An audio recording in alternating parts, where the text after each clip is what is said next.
My name is Ayesha, and I'm a human trafficking survivor. I was born in a small village located in the Jessore district in Bangladesh. My dad was a farmer. My family was very poor, and I had 8 siblings. When I was young, I was known as the girl with the golden voice. I loved to sing about the earth, the sky, and my village. When I was 13, I met a man twice my age, and I fell in love with him. The subjects of my songs changed quickly to my love for him. I ran away from home to marry him, as he promised to make me a famous singer.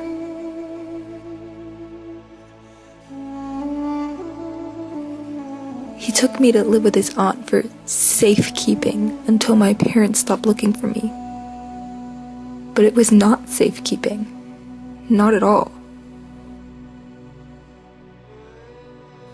She told me that the man I loved sold me to her. At that moment, my world shattered to pieces. I was raped several times in order to be broken in before being sold to men. I lived in dungeons and lockers and was rarely given food or water. Each time I tried to escape, they beat me, and nobody ever tried to save me. People stood there on the streets like mute spectators. When people tell me that women choose this life, I can't help but laugh. Do they know how many women like me have tried to escape, but have been beaten black and blue when they're caught? To men who buy us, we are like meat. To everybody else in society, we simply do not exist. I had 3 kids in captivity, whom I cherish as my treasure. As they grew older, however, it became difficult to provide for them. The pimps told me I could get some income if I prostituted my daughters. But thankfully, they never touched my precious daughters.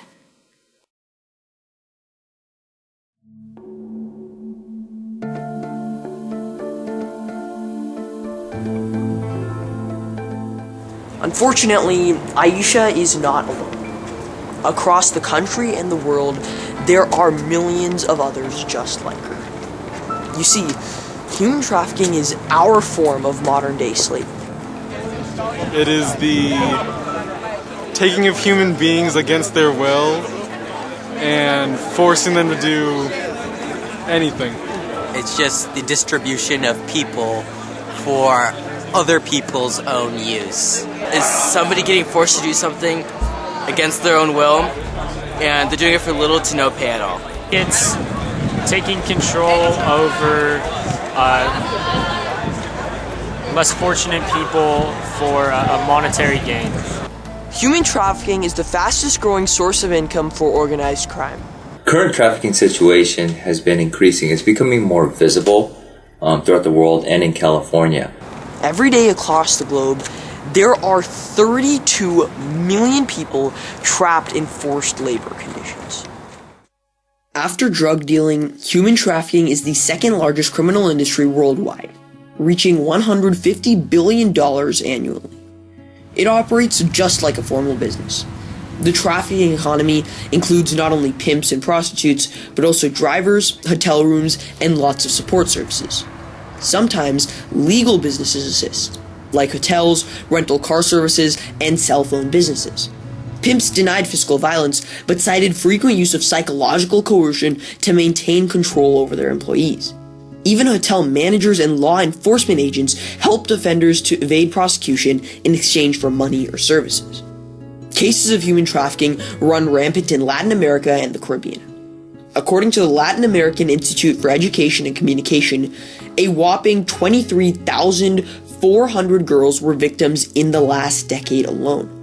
In Brazil, 500,000 children make a living as prostitutes. And in Colombia, more than 14,000 children are forced into the military as child soldiers. Unfortunately, Europe is no different. In the 3 years to 2013, 30,136 people were victims of human trafficking, with 80% of them being women and 69% of them being trafficked for sexual exploitation. This includes more than 1,000 child victims. Even the EU Home Affairs Commissioner, Cecilia Malmström, admits that they do not claim to have measured the full extent of trafficking in Europe, implying that the problem is actually even worse. In the United States, the Bay Area is the top destination for human trafficking. California is especially suited for human traffickers, complete with an extensive international border, major harbors and airports, a large economy and growing population, a large immigrant population, and numerous industries. In San Jose, trafficking is most common in overt places such as massage parlors and Vietnamese cafes, as well as covert locations such as underground strip clubs.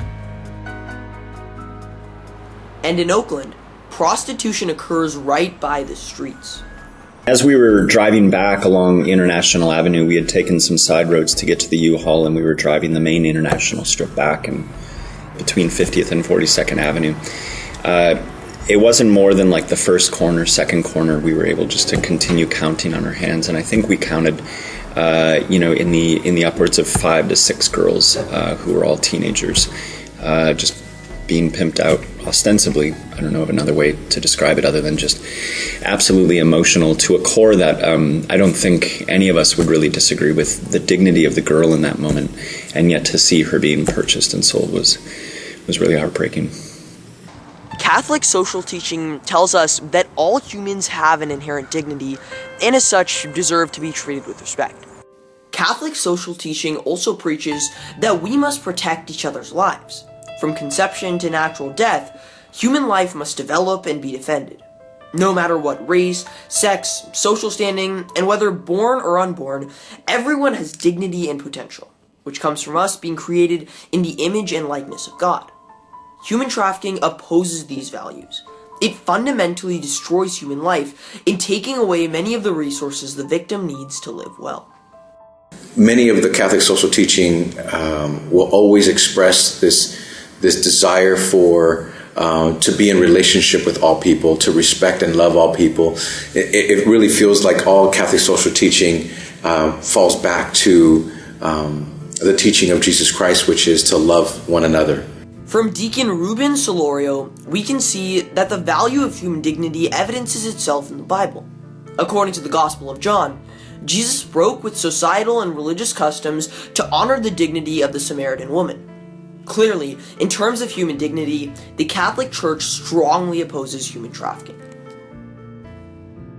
The value of human dignity is also strongly applicable to society. Human beings are the foundation of every social institution. In addition, all people are ends to be served by the economy, not means to be exploited. And finally, as a local, national, and global community, we should always strive for fairer and more humane conditions, which includes putting an end to human trafficking. As such, the Church wholly condemns human trafficking as an inherent wrong and violation of human rights. Furthermore, countless cultures around the world value human dignity. Yet today, from Asia to Europe to the Americas, there is trafficking everywhere. But the question you might be asking yourself is why? Why? Even though these cultures respect humanity, do they traffic people back and forth? In our next video, we'll explore the main causes that lead to human trafficking.